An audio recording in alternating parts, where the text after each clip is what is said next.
Judul Kucing Penjaga Warung.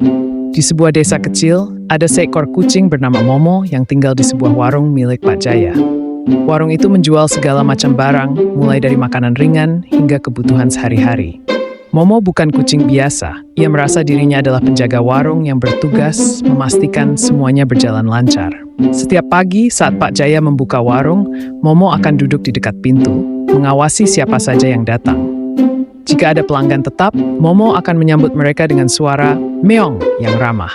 Tapi jika ada orang mencurigakan, ia akan mengawasi mereka dengan tatapan tajam. Suatu hari datang seorang bocah nakal bernama Roni yang sering usil di warung. Kali ini, ia berniat mengambil permen tanpa membayar. Ia mengira tidak ada yang memperhatikan, tapi Momo melihat semuanya.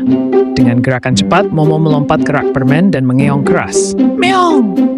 Roni terkejut dan menjatuhkan permennya. Pak Jaya langsung menoleh. Roni, mau ambil sesuatu tanpa izin ya? Tanya Pak Jaya sambil tersenyum. Roni malu dan mengangguk. Maaf Pak Jaya, permen. Pak Jaya mengusap.